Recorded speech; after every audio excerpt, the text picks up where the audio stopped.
বর্ণালী কথিকার গল্পের আসরে আপনাদের সকলকে স্বাগত। আশা করি আপনারা সবাই ভালো আছেন, সুস্থ আছেন। আজকে আমি আলোচনা করব মানিক বন্দ্যোপাধ্যায়ের জীবনী নিয়ে। মানিক বন্দ্যোপাধ্যায় কথা সাহিত্যিক। 1908 খ্রিস্টাব্দের 29 মে বিহারের সাঁওতাল পরগনার দুমকা শহরে জন্মগ্রহণ করেন। তার বাবার বাড়ি ছিলেন ঢাকা জেলার বিক্রমপুরের নিকট মালবদিয়া গ্রামে। বাবার নাম ছিল হরিহর বন্দ্যোপাধ্যায়। তিনি ছিলেন কলকাতা বিশ্ববিদ্যালয়ের বিজ্ঞানের গ্র্যাজুয়েট। তিনি চাকরি করতেন সেটেলমেন্ট বিভাগে এবং শেষ জীবনে ডেপুটি ম্যাজিস্ট্রেট হিসেবে তিনি অবসর গ্রহণ করেন। মানিক বন্দ্যোপাধ্যায়ের আসল নাম ছিল প্রবোধ কুমার। মানিক ছিল তার ডাকনাম। বাবার চাকরির সূত্রে মানিককে দুমকা, আড়া, সাসারাম, কলকাতা, ব্রাহ্মণবাড়িয়া, বারাসাত, টাঙ্গাইল এবং মেদিনীপুরের নানা স্কুলে প্রাথমিক এবং মাধ্যমিক পড়াশোনা করতে হয়। মেদিনীপুর জেলা স্কুল থেকে 1926 খ্রিস্টাব্দে তিনি এন্ট্রান্স পাশ করেন। তারপর বাঁকুড়া ওয়েসলিয়ন মিশন কলেজ থেকে আইএসসি পাশ করে কলকাতার প্রেসিডেন্সি কলেজে বিএসসিতে ভর্তি হন 1928 খ্রিস্টাব্দে। তিনি বাম রাজনীতির সক্রিয় সদস্য ছিলেন এবং তার সঙ্গে দিনরাত চলত সাহিত্য চর্চা, লেখালেখি। তিনি বিএসসিতে পরপর দুবার ফেল করলেন। তার পড়াশোনার যাবতীয় খরচ চালাতেন তার বড়দা। চিঠিতে তার ফেলের খবর পেয়ে তার দাদা লিখলেন, তোমাকে ওখানে পড়াশোনা করতে পাঠানো হয়েছে, ফেল কেন করেছ তার কৈফিয়ত দাও। উত্তরে মানিক লিখলেন, গল্প উপন্যাস পড়া, লেখা এবং রাজনীতি ছাড়া তার পক্ষে সম্ভব নয়। প্রচণ্ড রেগে গিয়ে দাদা বললেন, তোমার সাহিত্য চর্চার জন্য খরচ পাঠানো আমার পক্ষে সম্ভব নয়। টাকা পাঠানো দাদা বন্ধ করে দিলেন। উত্তরে মানিক লিখলেন, আপনি দেখে নেবেন, কালে কালে লেখার মাধ্যমেই আমি বাংলার লেখকদের মধ্যে প্রথম শ্রেণীতে স্থান করে নেব। রবীন্দ্রনাথ, শরৎচন্দ্রের সমপর্যায়ে আমার নাম ঘোষিত হবে। ছোটবেলা থেকে তিনি ছিলেন অসম্ভব দুরন্ত এবং জেদি। দারুণ ব্যথা পেলেও তিনি কাঁদতেন না, সুর করে সেই সময় গান করতেন। ব্যথা বাড়ার সঙ্গে সঙ্গে তার সুরও চড়ত আর দু চোখ বেয়ে নামত জলের ধারা। আরেকবার মা রসগোল্লা তৈরি করছে, সবে রসগোল্লার কড়াই নামিয়ে মা অন্য কাজে ব্যস্ত। মানিক কড়াই থেকে কয়েকটা রসগোল্লা তুলে নিয়ে মুখে দেয়। মা ঘরে ঢুকেই চেঁচিয়ে উঠলেন। মেজদা লাফিয়ে এসে কড়াইয়ে আঙুল ডুবিয়ে রস কতটা গরম পরখ করে নিলেন। অসহ্য যন্ত্রণা আর গরমে মুখ ফেটে আসছিল। সেই সময় এসে পড়লেন সমস্ত দিদিরা। সব কথা শুনে তাদের মুখে কৌতুকের হাসি। সেটা দেখে মানিক রসগোল্লা ফেলে না দিয়ে চিবিয়ে চিবিয়ে গিলে ফেলল। কড়াই থেকে আরো কয়েকটা রসগোল্লা নিয়ে টপাটপ মুখে পুরল। আরেকবার মাথায় বুদ্ধি এলো, পটকা বানালে কেমন হয়। যেই ভাবা সেই কাজ। ছোট দুই ভাইকে নিয়ে পটকা বানানোর কাজ শুরু করে দিল। একটা ন্যাকড়ার ফালিতে পাথরকুচি পেঁচিয়ে মানিক বাঁধছে, পাশে একটা কাচের শিশিতে রাখা বারুদ। দাদার পিছনে বসা এক ভাইয়ের কৌতূহল হলো বারুদ কেমন ভাবে জ্বলে তা দেখবার। সে মেঝেতে কিছুটা বারুদ ঢেলে তার মধ্যে একটা দেশলার কাঠি জ্বালিয়ে দিল। ফলে বিস্ফোরণ, কাচের শিশি ফেটে তার কুচি তিন ভাইয়ের গোটা শরীরে বিঁধল। ধোঁয়া সরার পর দেখা গেল তিন ভাই বারান্দায় শুয়ে ছটফট করছে, রক্তে ভেসে যাচ্ছে বারান্দা। সেদিন অতিরিক্ত রক্তপাত হয়েছিল, ফলে তিনজনই অবস্থা কাহিল। ছোট ভাইয়ের অবস্থা সব থেকে বেশি কাহিল। সরু ফুটো করে কাচ শরীরে ঢুকেছে। শলা ঢুকিয়ে কাচের অবস্থান বুঝে তারপর যে তার চারধার থেকে মাংস কেটে মুখ বড় করে কাচ বার করতে হবে, সেটা ডাক্তার জানালো। ডাক্তারবাবু মানিককে বললেন, যেহেতু সে বড় ভাইদের মধ্যে, তাকে আগেই অপারেশন করতে হবে এবং যন্ত্রণা সহ্য করতে হবে, যতই ব্যথা করুক।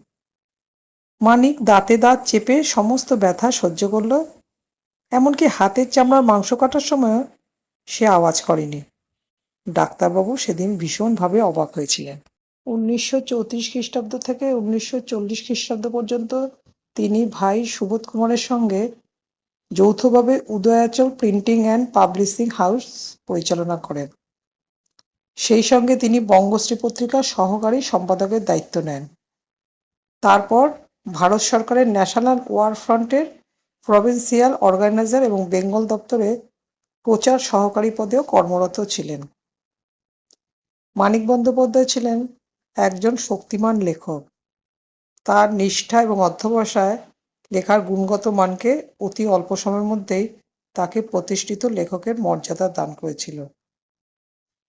জীবনের প্রথম পর্বে মনোবিজ্ঞানী সিগমুন্ড ফ্রয়েড, ইয়ুং, অ্যাডলার প্রমুখের দ্বারা প্রভাবিত হলেও পরবর্তী সময়ে তিনি মার্ক্সবাদী দীক্ষিত হন। তিনি ছাত্রজীবন থেকেই বিজ্ঞানের অনুরাগী ছিলেন। তার উপন্যাসে আমরা সমাজ বাস্তবতার অনুসন্ধানে তার প্রয়োগ এবং রূপায়ণ পাই। তার মতে উপন্যাস লেখার জন্য খানিকটা বৈজ্ঞানিক বিচারবোধ থাকা দরকার। প্রত্যক্ষ বা পরোক্ষভাবে বিজ্ঞান প্রভাবিত মন উপন্যাস লেখার অপরিহার্য রূপে প্রয়োজন। 1946 খ্রিস্টাব্দের সাম্প্রদায়িক দাঙ্গার সময় তিনি কলকাতার টালিগঞ্জ অঞ্চলে ঐক্য এবং মৈত্রী স্থাপনের সক্রিয় অংশগ্রহণ করেন। 1947 খ্রিস্টাব্দে বোম্বেতে অনুষ্ঠিত প্রবাসী বঙ্গসাহিত্য সম্মেলনের গণসাহিত্য শাখায় এবং 1953 খ্রিস্টাব্দের 4 এপ্রিল প্রগতি লেখক ও শিল্পী সংঘ আয়োজিত জোসেফ স্টালিনের শোকসভায় তিনি সভাপতিত্ব করেন। তার উপন্যাস এবং গল্পে মানবিক মনস্তত্ত্ব এবং গ্রাম জীবনের দ্বন্দ্বসঙ্কুল পটভূমিও গুরুত্ব পেয়েছে। স্বল্পায়ু জীবনে তিনি 50টিরও বেশি উপন্যাস এবং 224টি গল্প লিখেছিলেন।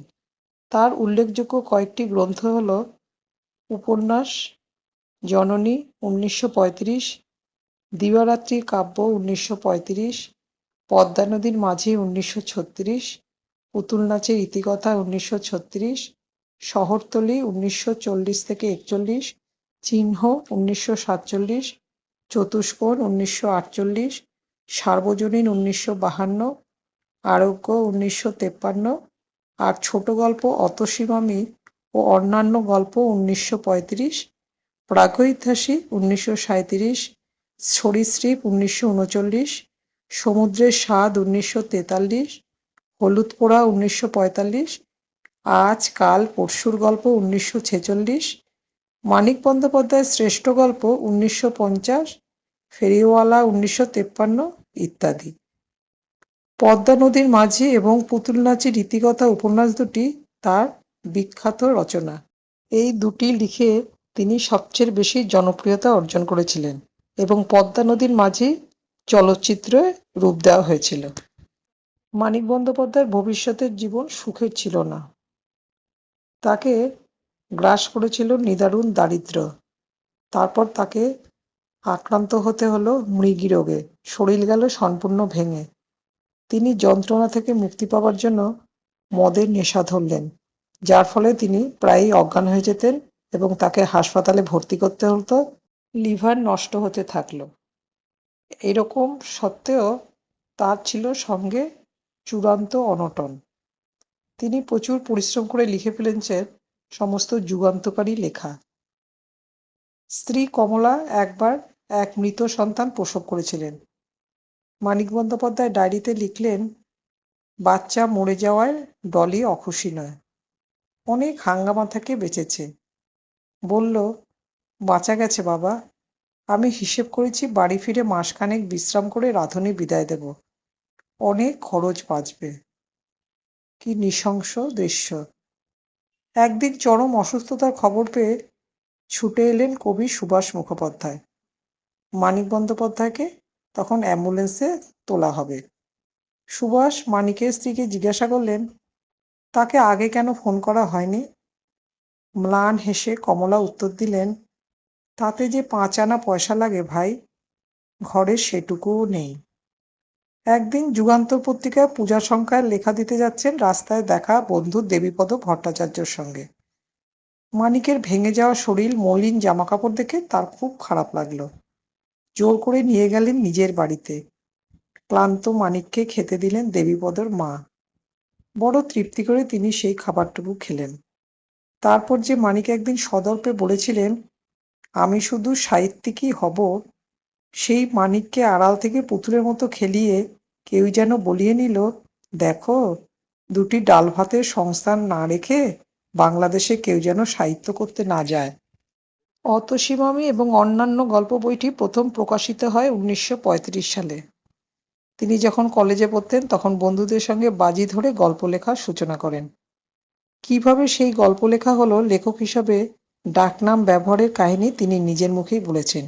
যে লেখায় কথা লেখা আছে সে লেখার নাম গল্প লেখার গল্প। এখানে তিনি কেন ডাকনাম ব্যবহার করলেন? এই প্রসঙ্গে মানিক বন্দ্যোপাধ্যায়ের বক্তব্য, ভাবলাম এই উচ্ছ্বাস সময় গল্প নিছক পাঠকের মন ভুলানো গল্প, এতে নিজের নাম দেব না। পরে যখন নিজের নামে ভালো লেখা লিখব তখন এই গল্পের কথা তুলে লোকে নিন্দে করবে। এই ভেবে বন্ধু কজনকে জানিয়ে গল্পে নাম দিলাম ডাকনাম মানিক। গল্প লেখার গল্প শিরোনামের এই রচনা প্রথম প্রচারিত হয় কলকাতা বেতারে 1945 সালে। এই গল্প লেখাটিতে প্রথম আমরা পাই সাহিত্য চর্চার ইতিহাস। মানিক বন্দ্যোপাধ্যায় লিখেছেন, কোনোদিনও এক লাইন লিখিনি, কিন্তু গল্প তো পড়েছি অজস্র। সাহিত্য হবে না, সৃষ্টি হবে না, কিন্তু সম্পাদক ভোলানো গল্প নিশ্চয়ই হবে। এই লেখারই অন্যত্র তিনি বলেছেন, লেখক হবার ইচ্ছে সম্বন্ধে হঠাৎ সচেতন হয়নি। স্কুল জীবনের শেষের দিকে ইচ্ছেটা অল্পে অল্পে নিজের কাছে ধরা পড়েছিল, কিন্তু সেই ইচ্ছে হাত মেলেছিল বহুদূরের ভবিষ্যতে, সঙ্গে সঙ্গে লেখবার তাগিদ জোগায়নি।